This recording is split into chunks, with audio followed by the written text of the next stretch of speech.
Hey Tom, can you hear me? I can hear you fine. I'm good, man. Look like you're in the same location I saw you last time. Nice.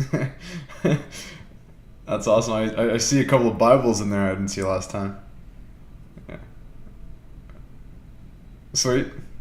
Awesome. Good to see you, man. It's been what, a year and a bit? A long time. Yeah. Yeah. I'm good. I'm almost all healed up now. I posted in Brotherhood not so long ago, and it's feeling good. Yeah, everything is moving well, and I'm back in like gear. Like every all the habits and everything are clocking in nicely. So it's the best feeling in the world. Where like just every system is moving and beautifully. So it's yeah, you've been traveling quite a bit, so you don't have much of that right now. Travel throws it out of gear, right? Yeah, what's been going on? Yeah, it's a great plug. Great spot. Really? Who'd you meet? Yeah, Billy. Yeah, yeah, yeah. So I think Chris Plow is. Oh, Chris Plow isn't in the Brotherhood yet. I think you should get an invite pretty soon. Um, who else? I think a bunch of people are moving there that I know about. Brent was there recently. Um, oh no way! That's awesome. That's good. So it'll have a pretty strong brother population. I know Abel was there, but he's gonna move out of there soon. Abel? Yeah. So you know. But how come? I thought you liked Hawaii.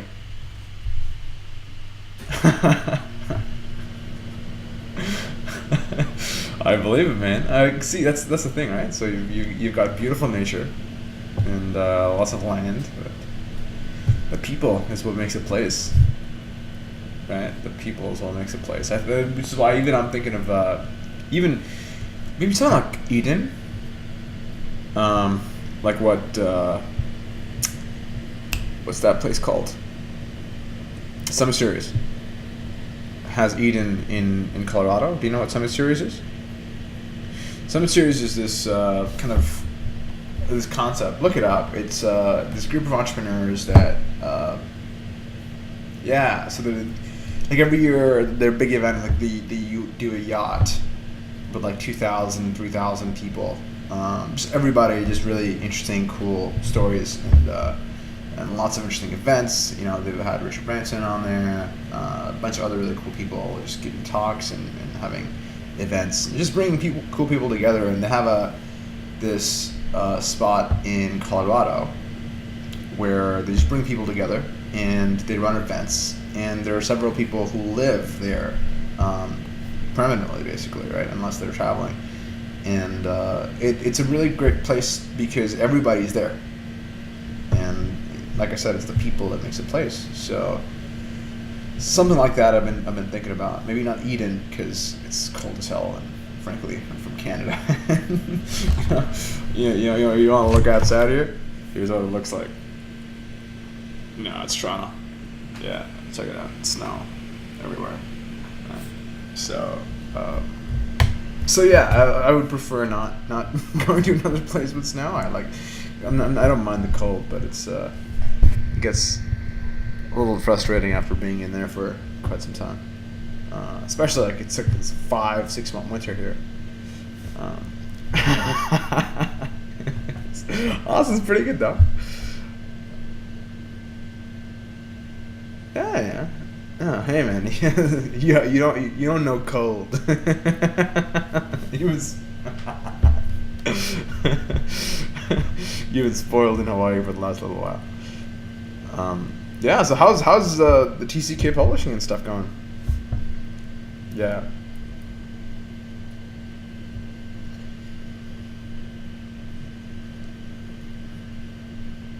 Cool. Hmm.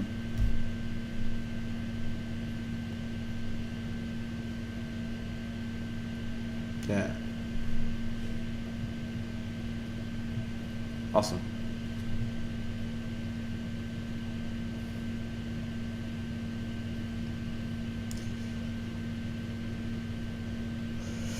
That's great. Well, I think the Life Center is really good for promotion. No, not so much for profit, but really good for promotion, bringing kind of people together.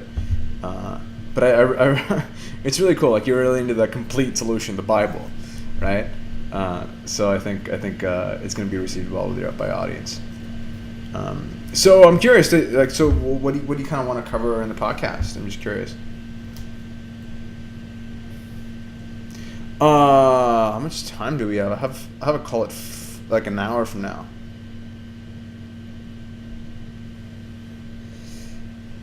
I don't have any notes, so if you can do me, we can just book for next time, and I can do you. Does that work? Yeah, sorry, there was a communication stuff. We should have booked for like 2 hours instead.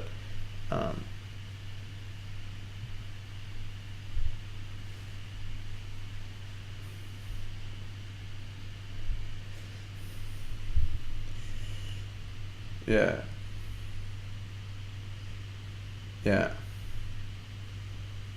Yeah. Yeah, man. Happy to do it.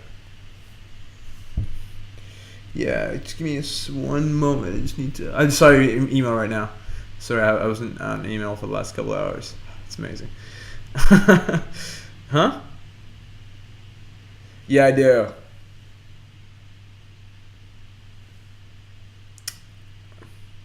Oh, sure. Yeah, I can do whatever you want, man. Whatever. Yeah. Oh, so you want to run Skype and Hangouts together?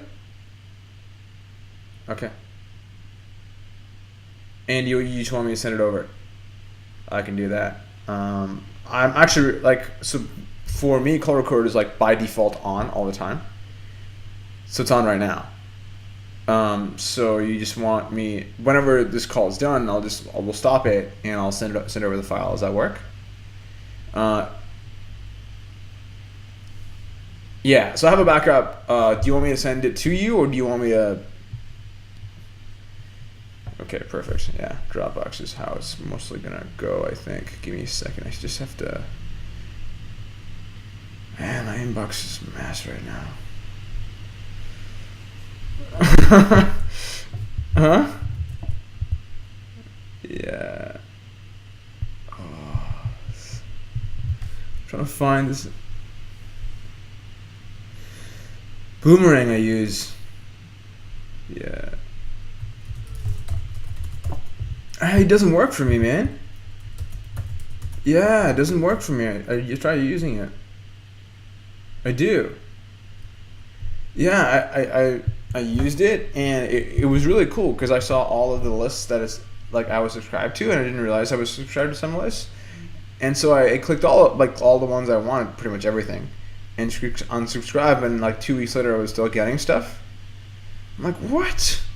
You're supposed to work. I was so excited, but it didn't work, so I uninstalled it. Yeah, it's sad because I was really looking forward to not getting an email and just getting like one email a week with everything. Great concept, it just didn't work for me. I tried it twice.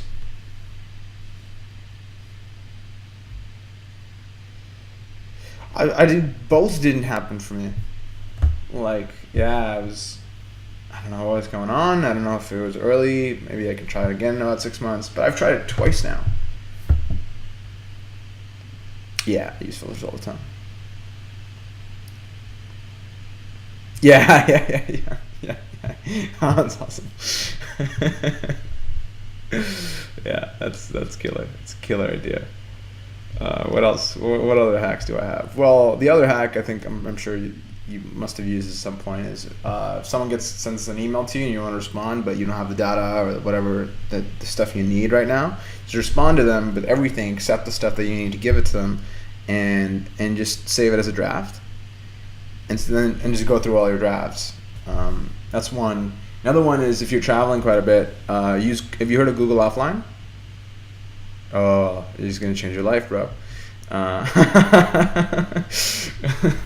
Man, one tip, life change. So there's this thing called Google Offline. You can get a Chrome plugin for it.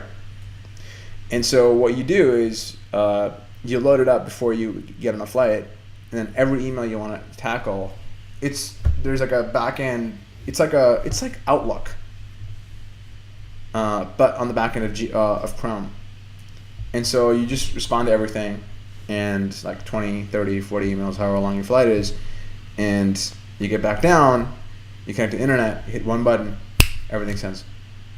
So it's great. So that way you can still respond to stuff, you can still be do email. It's just everything gets sent out at once, and you can still kind of feel connected even though you're not. So you can still write, you can just still do creative work, you can still do idea generation, and you can still respond to email while not being connected to the internet. Because I actually find it's valuable. Like, I don't like to use internet on planes. I like the disconnect. But in terms, like, in case you really have to or want to respond to email, Google Offline is the shit.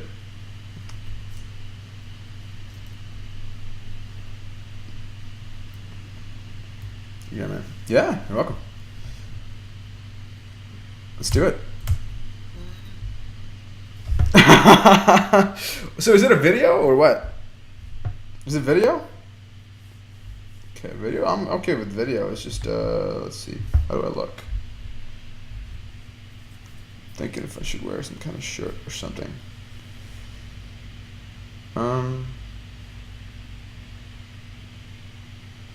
Yeah. It's good. Yeah. Let's do it. Hold on. Let me move around the camera a little bit. How am I looking at sounding? Sweet.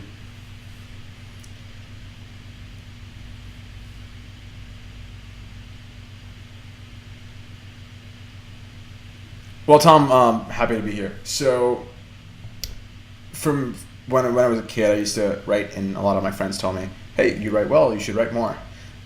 Just never happened for quite a while, and I've been very passionate about behavior, specifically how to reliably change behavior. And I've been doing things for myself and other people for years. So I worked very closely with a clinic to help people change behavior for a while, and realized that I could create products to do the same. And I look at a book as a product because most people think of a book as a book. And if you think of a book as a product, you can learn to market and package and deliver it in very different ways. And so, one day I took a walk with a good friend, and an idea was born. And the idea was to condense about 20 years of positive psychology research into an easy-to-do product or a journal. And so I enjoy writing concise, brief, and to-the-point stuff that helps people actually take action. And so I think finding your why is really important. And so the 5-Minute Journal was born. This was just under 2 years ago.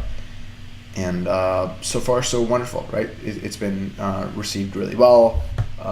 We had some hiccups last year due to me nearly dying, but everything's okay, and we're back in business, and we're gonna have a few products coming out this year. Yeah.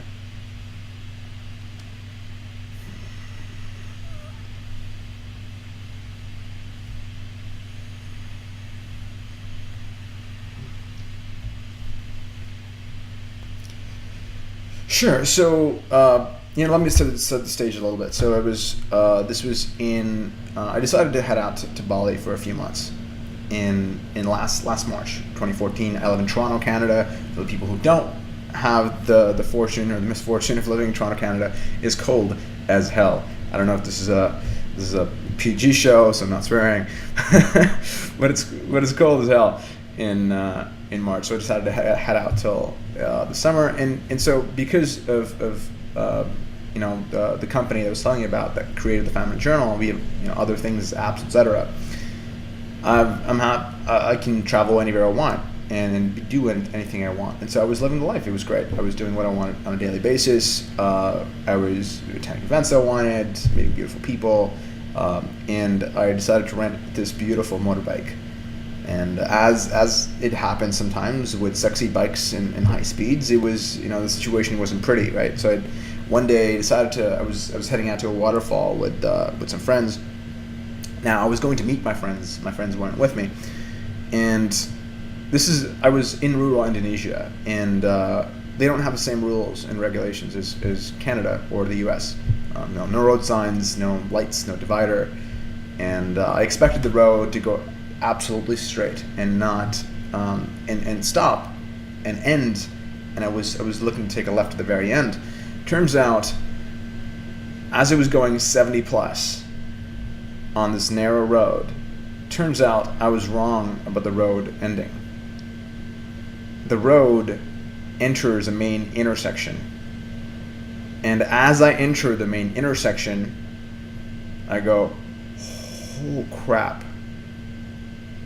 I'm going to crash headlong into a car. I'm going to T-bone a car going over 70. I have under a second to put on the brakes to realize what just happened to me, and it was a pretty gnarly situation. I had 4 broken ribs on the right side, partially collapsed lung, shattered pelvis in 3 places, blood flowing everywhere, puncture wounds on the left side. I couldn't turn, I couldn't walk. I was very in very much pain. I was conscious throughout the entire experience to remember everything, and it took me about 4, almost 5 months to walk unassisted again.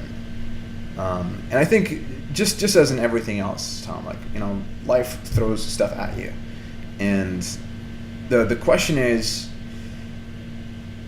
are you going to let that go to waste, or are you going to use it as fuel to make you a better person? Everything can make you a better person. It doesn't matter what life throws at you. It's those times that define you. It's not the times that everything's amazing, everything is flowery, and things are going well. It's the times that allow you to go, whoa, this is a potential tragedy. This is a potential problem. This is a potential grave situation. How do I use this to make me a better person? And everybody has these times. That's the interesting things about this, right? Everybody has these occasions to say, how can I make this make me a better person? How do I make this make me a more compassionate person, a more resilient person, a stronger person, a more peaceful person, a more resilient person? And so I think asking that question on a day-to-day basis, no matter what you're up against, whatever your issue is, and everybody listening has something they're dealing with right now. Right, one thing. If for most of your audience, it might be, what kind of a book I want to write. How do I want to make money as an author, etc. Whatever that is, if you decide to take on a big enough thing that allows you to kind of focus completely on it, and decide to let this define you, let this challenge define who you are, you can overcome it in ways that would possibly surprise yourself. Because when you commit to something like that, decision is power. When you completely commit with every ounce of your being, every nerve, every fiber, every part of you, something amazing happens. And this has happened over and over and again in my life. A week or 2 later, stuff just happens. And I can't explain it. I don't know what it is. I don't care. It just happens. I know what happens. I've done it enough times to know this is a regular theme. And having other friends, we have several mutual friends together, you'll find they all report the same, right? When you're up against something that you don't think you can do and you commit to it, amazing things happen that help you put things together. So here I am, less than a year later, fully healed. I just PR'd my deadlift about 3 days ago, which I'm ecstatic about.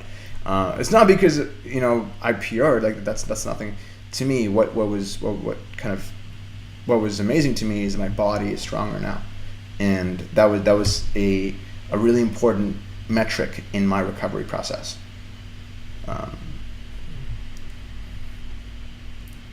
Yeah.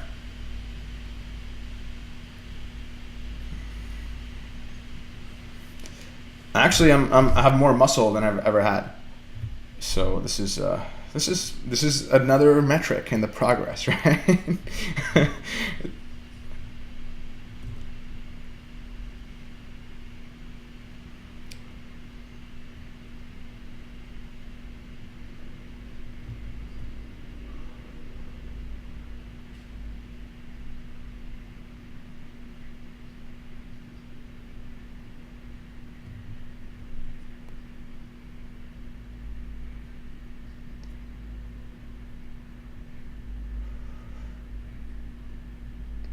Oh, thank you. I think that's you come in a really important point there. So it's really important to align with what you're putting out. I think some people when they're looking to create content, they create content that might not be as passionate about, and might not be as enthused about, and might not be able. Exactly.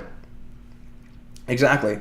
But honestly, it's the greatest joy comes in doing work that is meaningful to you, finding out what your values is, what your beliefs are, what you think will make a difference in the world, and obviously you're going to need to find out what people need and what people want, and cater your gifts to them. Of course, there's a marketing angle to it. There's always going to be if you're going to have to sell stuff.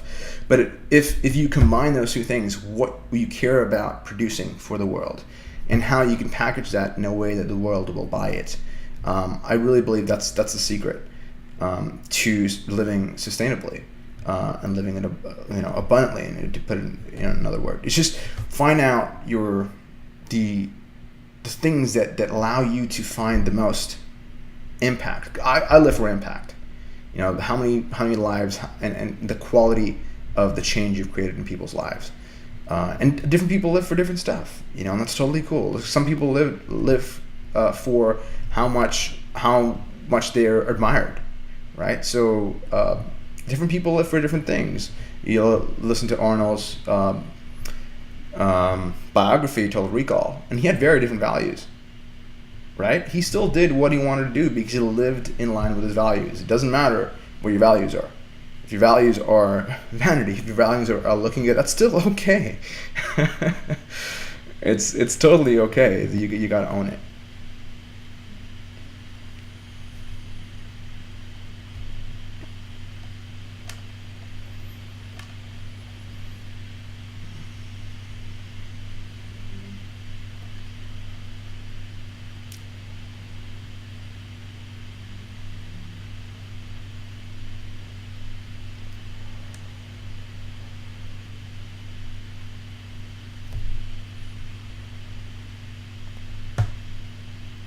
Yeah, absolutely. I think as the value set is critical, and I think you, in a certain way, it's really great that you cover the entire gamut of your audience's needs, right? From the very beginning, as like how to think of an idea, how to come up with an idea, all of this, to how do you market it, how do you promote it, how do you make money, the technicality of it. So it's great that you do that.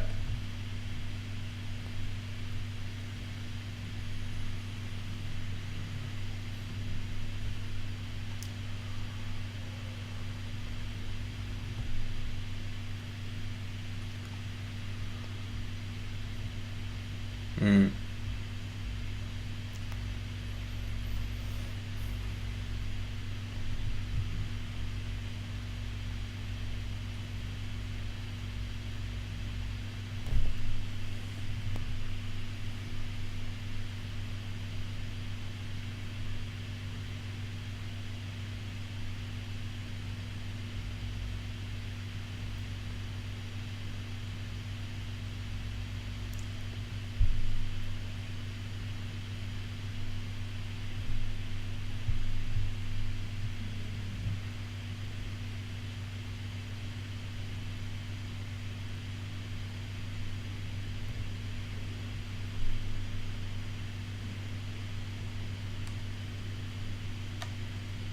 Yeah.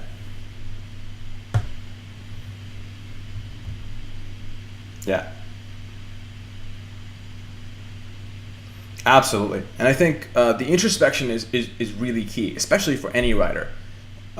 If you're looking to write, if you're looking to create content, you're going to have to learn to be introverted.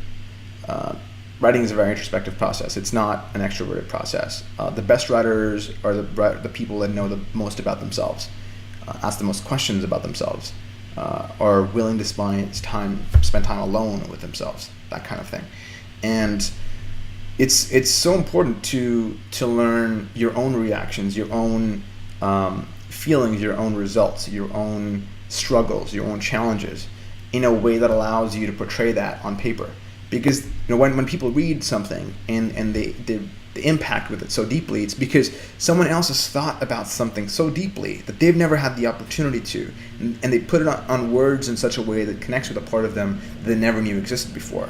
That's the magic of writing. That's why we read so much. I know you read quite a bit, right? And it's why we enjoy reading, is because we allow other people who've thought and explored and experimented and introspected and written all this stuff to explore that side of ourselves. Right, so I see, Titan on your bookshelf, and it's one of my favorite books as well. I'm like barely halfway through it, but it's a big book, but it's fun so far, and it's a great story, and I love to get immersed in stories like that of great people that explores that side of myself. Right, so yeah.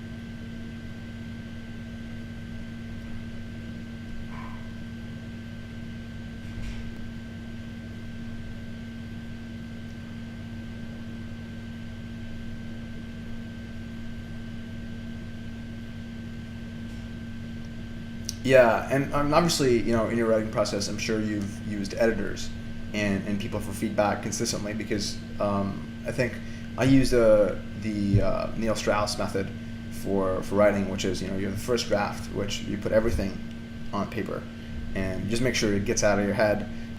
Make sure you put everything on there. You don't want anybody to read it because there's a lot of nonsense in there. But you just get it out, right? There is no writer's block concept there, because you write whatever comes into your head, literally. There is no stopping the fingers from moving, because you're not censoring it. It's just pure unfiltered content. And then obviously you go through that and you filter out the things that are completely nonsense, and that you're grateful that the world will never see. and you hand it off to somebody who really knows how to structure writing, who really understands what order do things go in, what allows people to resonate with something, what's a great line, what's a really horrible line, all of that. And maybe I think that's I don't know how in your process that you suggest how often you recommend your authors, your students to get feedback, but it is, as 5 to 10 people is a great subset to get feedback from which you can figure out, okay, what do I keep, what do I not keep, but also most importantly, what are things that people really like, what are some lines that people really like, what are some sections and experience that people like, and more importantly, what am I missing, what would they like to see more of, etc. It's a craft just like anything else, like working out, meditation. It's something you get better at every day, and it's something that you have to commit to. It's just like it's a habit.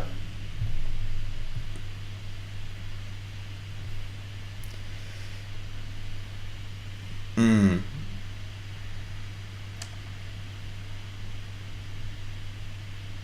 Mm.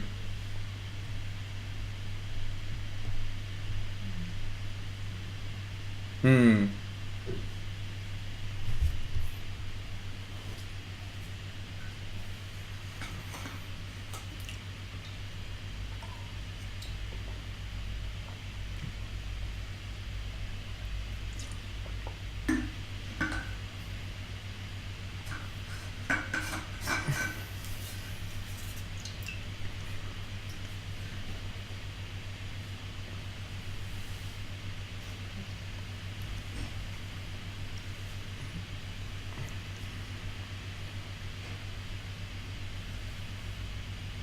Happy to do it. So, first of all, I'll kind of give the disclaimer here that I am fascinated by human behavior and what makes people buy. Like, I love that stuff. I will watch stuff on business strategy and marketing strategy in the evening while sipping wine. Like, it's fun for me.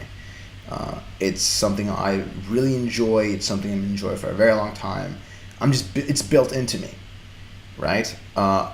So first of all, the author has to figure out that, are they passionate about marketing? Are they passionate about getting people to buy things? Or are they an entrepreneur? Do they have that in them? And really ask themselves flat out, is this something that is in me? If it's not, it's totally okay, right? The most important thing is honesty and facing the truth. That will get you more results than anything else. Because if you don't, that's completely fine. What you need to do is to partner up, find somebody or connect with somebody who does know how to do that and does it well. Because if you don't, and you fool yourself that you do, you're going to spend years doing things you don't like to do or want to do, and trying to get better at what you don't like to do and want to do. You can destroy your life. It's bad, right? So you got to find out whether you have this burning desire and drive for that. If you don't, no problem. If you do, we've taken a completely different approach. We haven't even gone the traditional publishing process. Like we own everything. Basically, we print it ourselves, we ship it ourselves, we design it ourselves. We have a very different model for everything. But first of all, assuming you understand all this, when you're creating content, marketing and creating content are the same thing. When you're creating a product, right, you're looking to get as many iterations of the product as possible before launch. So exactly. So the feedback loop is really important. The best companies, the best processes have really tight feedback loops. That's what even the 5-minute journal is. It's a really good feedback loop, right? Test, operate, test, exit. You could call it Kaizen, you could call it iteration, I don't care what you call it. The process and the model is the same. You test something, you find out whether it works or not. Keep doing what works, change up what doesn't. Keep going, right? And so that's it sounds really simple, but it's incredibly hard. It's incredibly hard because of the standard and the bars that you set that we set. The standard of the bar that we set is, unless it wows somebody, it doesn't launch, right? So if you continually do that and you don't launch till you give to somebody and say, hey, what do you think? No pitch, no sales, nothing, right? You hand a book to somebody and you say, what do you think? And they say, wow, this is amazing. Where do I buy this?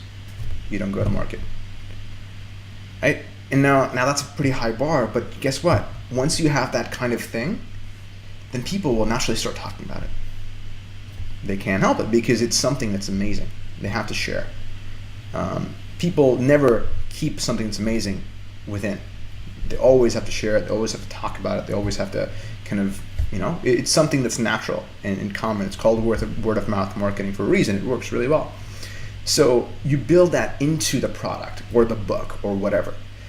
And that's something that I think is a lot of people starting out aren't going to know, because they're not looking at a book as a product. They just think, I just got to get this advance, I just got to get a deal, blah, blah, blah, I got to convince this guy. But honestly, if you convince like 1,000, 2,000 people that this is amazing, eventually there will be a publisher that is going to think it's amazing. A publisher is just a person.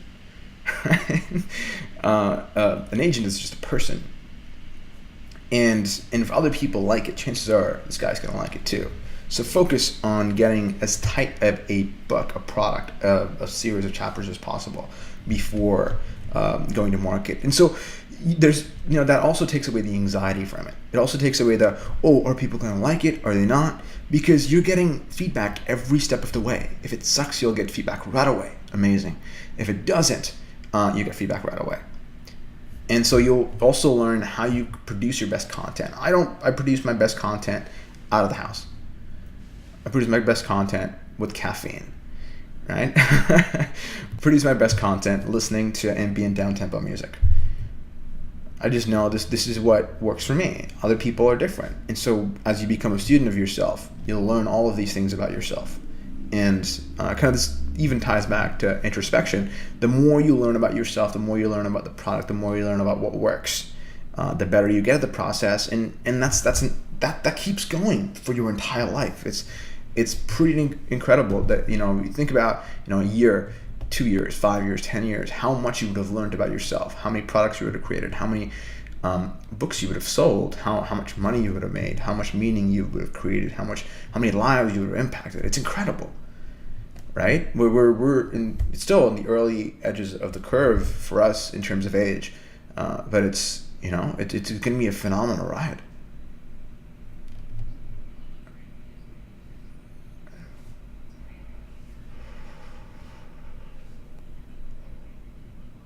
Yeah.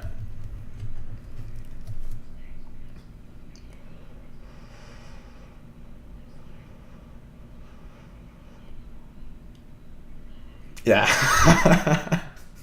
Exactly.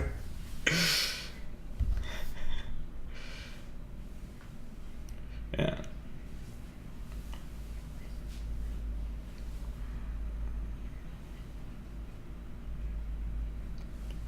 Absolutely. And in any endeavor, be your business, be it your personal life, the tightness of your feedback loops will result in how much progress you're making.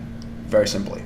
I like to look at progress everywhere I go. Even, this is weird, but in the washroom I have this habit list. You know what I'm talking? You've heard of don't break the chain? Okay, so this is really a cool concept. So Jerry Seinfeld was asked, how do you write jokes?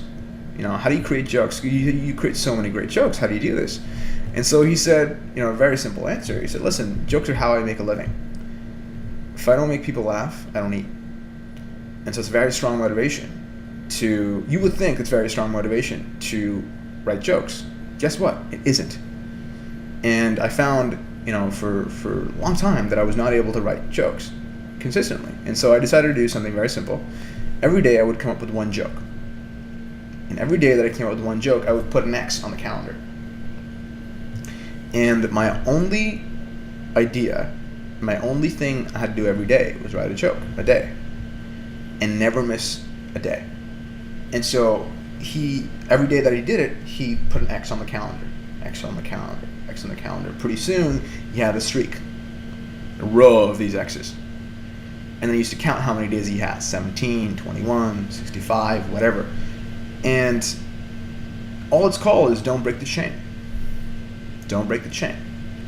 And so I love that idea. And I love the concept of seeing progress. How many days you've done something.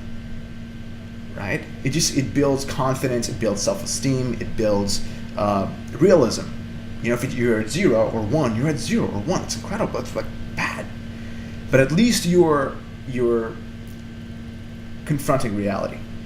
You're confronting truth. You're confronting what's actually going on. That's right.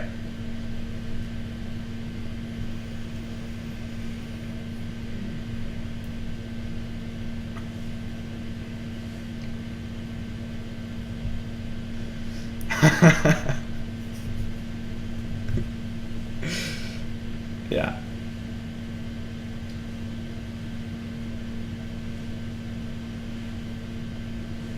Mhm.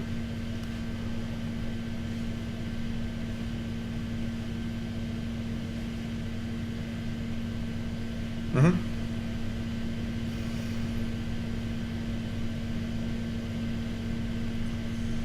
Mm. Absolutely.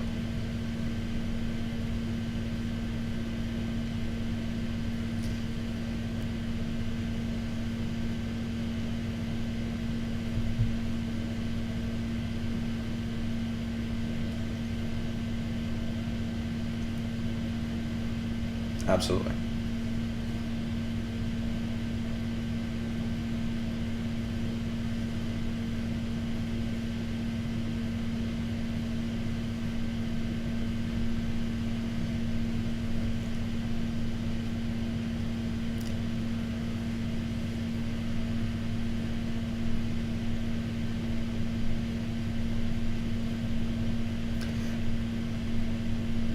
Absolutely. And here's the thing, right? So even with the example of Jerry Seinfeld, you think for 365 days or however long he's been doing this, he writes only a joke a day. Sometimes I guarantee you he's writing 4 or 5 or 10, right? Because he's gotten into that kind of zone, that mold, that concept, that habit, he's going to do more sometimes because he wants to and he feels like it. And the minimum he has to do is one. But as you're doing it consistently, it's just something that this body is a machine. The mind is a machine, right? So let's treat it as one. Let's give it the respect that it deserves, because even sometimes when you don't feel like it, that's just a training mishap. That's just your mind just requires more training. That's all. It's not a big deal. It's not a problem. But unless you train yourself to do something consistently every day, I don't care what it is, take a shower, brush your teeth, right? But doing it consistently every day, you're never gonna kind of get into that mold, that habit of learning to write, a page a day or 3 pages a day or whatever it might be for your audience. That needs to happen. Do what you need to do, no matter how you feel. It's just, if your livelihood depends on it, that should be motivation enough. Survival is pretty strong incentive.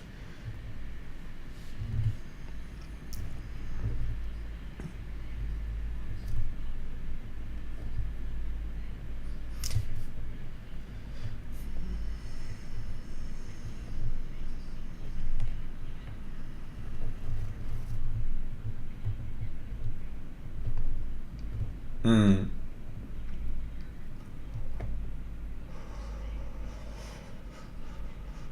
Absolutely.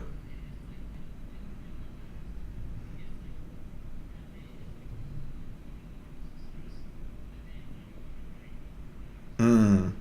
Exactly.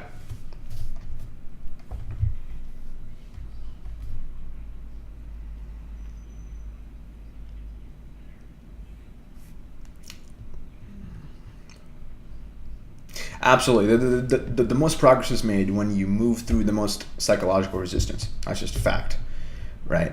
And also something for to keep in mind for your audience is when you're writing, you hear a lot of these stories, right? You hear the story of J.K. Rowling, for example, or you hear the story of Elizabeth Gilbert, right? Both freak stories, if you think about it, right? Like they were struggling for years.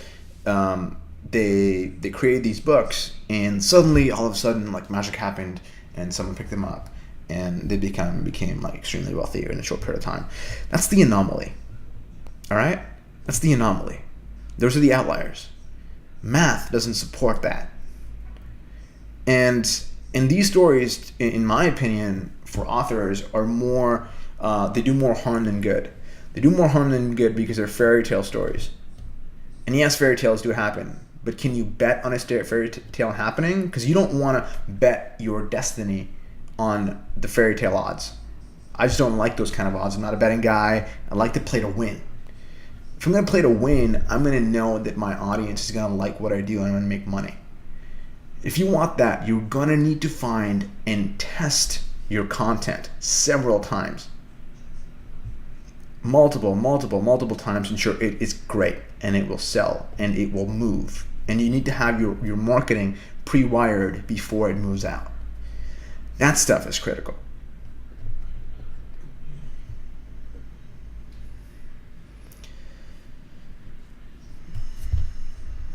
Yeah.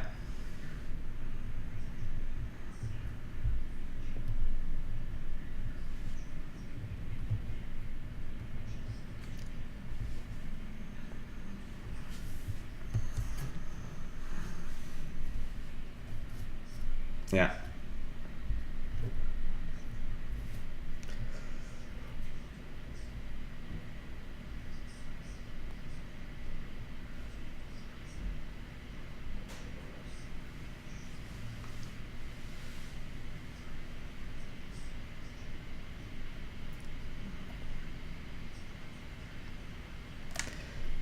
Absolutely. And also, I will say from personal experience, I don't know how it was for you, but that is also the hardest time. Like, it's the most vulnerable time. It's the time where you don't know if you're gonna make money. You don't know anything. You're betting on this, and you are, because you're spending enormous amount of time and effort and energy towards something. But again, you have no idea how it's gonna go, and be gentle, be nice to yourself. Do what you have to do to protect that part of you that really does believe that this can work, right? Because if it works the first time, great. If it doesn't, you're gonna have to still keep going until it does. That's called life. and it's a vulnerable time. So be nice to yourself. If you get feedback, learn how to receive feedback in a way that doesn't, you don't take personally, but you allow yourself to just become a better person that way. Because people get feedback because they love you, because they care about you, because they want you to become a better person, not because they hate you or you're a bad person or you're ineffective or whatever, right? So that's a really important step, because a lot of the vulnerability can turn a lot of people off.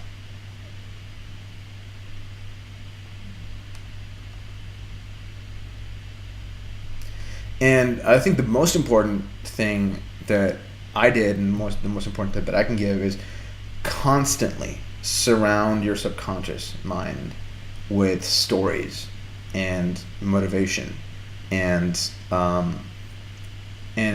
examples of people who've done it. Not in fairy tale settings, right? And that's important. People have done it in a way that's something that you can do, actions you can take, whether it be interviews like this, whether it be podcasts, whether it be books, other books of successes. But because the more you surround yourself with that, the more your mind actually starts to believe this is possible. Human beings learn in stories. Human beings learn to embed meaning into stories and embody that. And the more you're surrounded by that, the more you become that. It's just fact.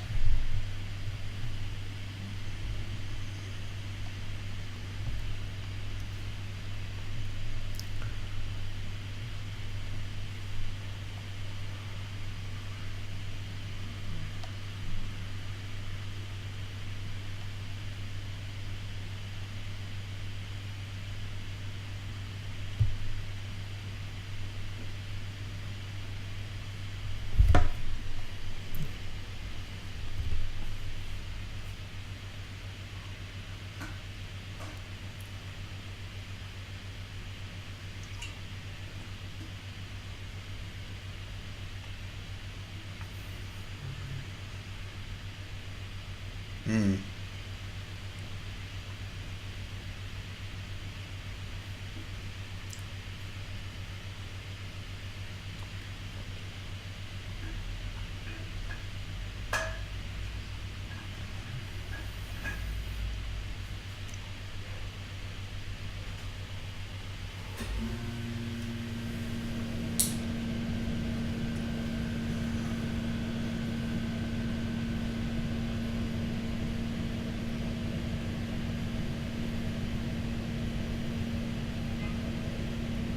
And for the people who are more mathematically driven, I like data, and I love numbers, and I think most people like to charts more than numbers. So here's an idea for you.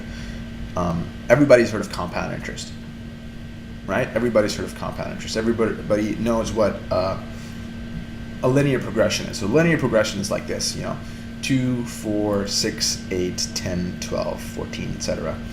A geometric progression goes like this: 2, 4, 8, 16, 32, 64, 128, etc. Right? So in the same 5, 6 numbers, the ellipse are exponential.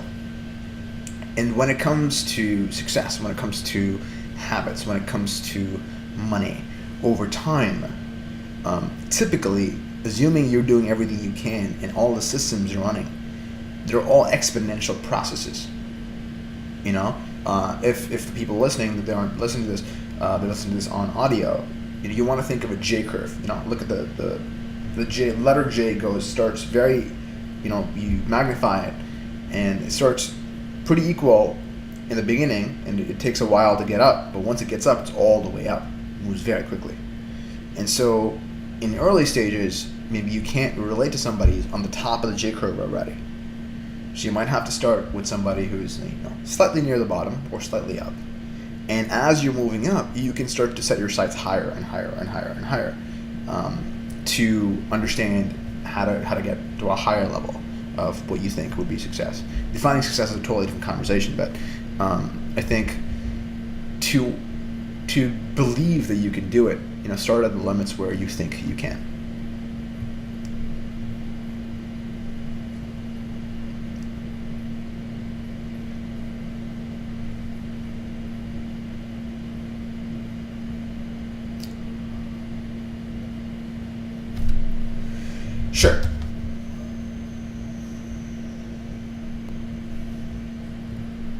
So first of all, I think the important, like, I have a business partner.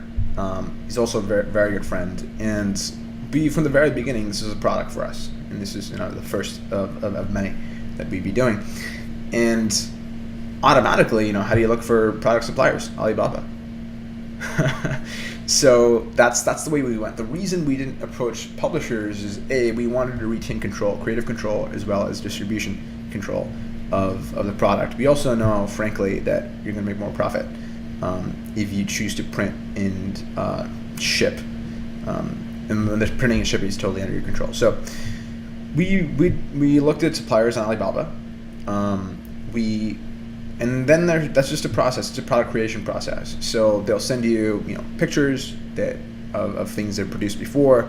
You have this idea in your head of how you want it to look and feel. You go back and forth. They send you swatches.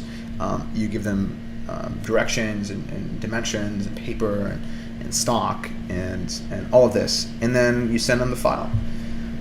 And you get samples of the fully printed material, how many copies you want, and then you order an initial test batch and have it shipped to wherever your warehouse is. So it's very similar to how a product works, very different from how a book works. And so because we were clear on that, that thinking dominated the entire process. And so I have a lot of friends who have books on CreateSpace. Right? Totally cool, totally works, right? Now, because they don't have to worry about shipping. They don't have to worry about printing. They don't have to worry about fulfillment. They make, let's just say several dollars less than I do per book. And once the systems are set, it's done. You have to think about it. So there's advantages and disadvantages. In my mind, the advantages overshadow the disadvantages, at least for me. But everybody's got to make their own decision there.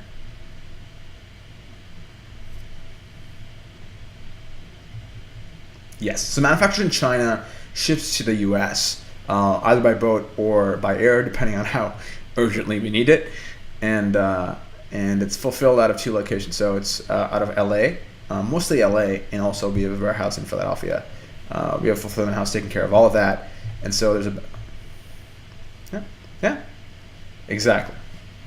So for the uninitiated, a fulfillment house is basically a warehouse that holds your material, that ships your material when it gets ordered, and you don't see it. So somebody comes to your website, they place an order, it goes directly into the back end of the warehouse. It gets, which shipped out within 24 hours. Emails go out when it gets shipped out. Tracking goes out. The warehouse already knows when you receive it because of the tracking information. So they send a confirmation email, and all of this is automated, so I don't have to think about it. So orders goes through like a system. It's beautiful. The fulfillment house has its own kind of array of costs. But again, you got to figure out, does it work for you? Does it not work for you? Do you have an operations person? Do you want an operations person? Are you willing to run in like a business, or do you want to write?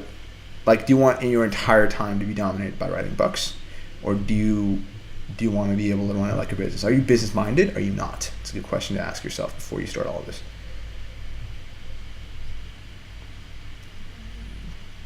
I don't think I can kind of share that, but what I can say is we print. In the beginning, we printed like 1,000 to start, but now we're between 10 and 15 per print order, for 10, 15,000, per print order, just because, we just have to. And I was just having a conversation with my business partner earlier today. We just need 10,000, like just bare minimum stock, just as a reserve stock that we don't even want to touch, because we don't want to be in a position where we're understocked ever again. Yeah, exactly. So that's the other thing. There's a long lead time, right? It takes 3 weeks to print. This is also something you have to consider if you want to ship over, from overseas. 3 weeks to print, another month and a bit to show up, by ship, and another maybe week to clear customs, another week to get in the warehouse. It's a long time. So again, you can also get manufacturing in the U.S. You can look into that. You can get manufacturing in Europe if you're interested. But again, if you're getting into those things, you're gonna have to know about shipping. You're gonna need to know about customs. You're gonna need to know about taxes, all of that. Yeah. So that's that's the education. I enjoy the business education. For people who don't, this might not be for you, right? I know for every single product we're gonna do, right? We're going to now the system's done.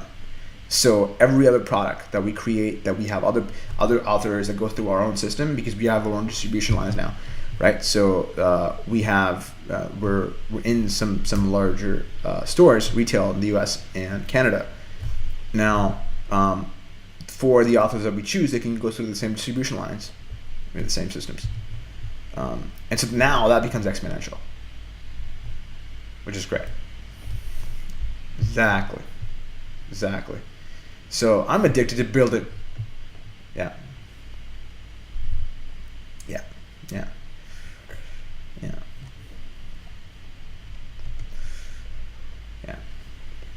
Exactly. And I don't know how it is for you, but I get a high off of the exponential growth. It's an incredibly a beautiful process. The build is the most fun. Exactly. Yeah. So again, like, that's what excites me. That's what gets me going. That's why I wake up. So everybody has to figure out what's their wake up thing. Why do they wake up? What's the deal? If money wasn't the issue, like, what would make them incredibly excited to wake up in the morning? It's a fundamental question, right? But it's really important. And some people might be thinking, oh my God, I need to pay my rent. I can't think about things like that. But if you don't, you will never be sustainably happy. And after all, that's the point of life, right? Even if you can't pay rent, what's the point? It's the point of paying, right? Just, you have to understand that everything works in this organic whole way, and there is a way you can do what you love and make incredible amounts of money. It's totally possible.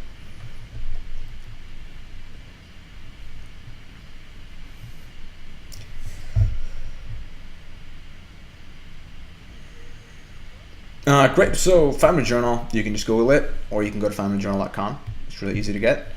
And you can also check out my podcast, The Mental Edge, on iTunes, or just search my name, Ramdas, in iTunes, and it'll come up. And those are 2 ways of getting a hold of me. I also have a website, ujiramdas.com. It's another way of getting a hold of me, and that's pretty much it. Great. I'm happy to do it. Talk to you soon.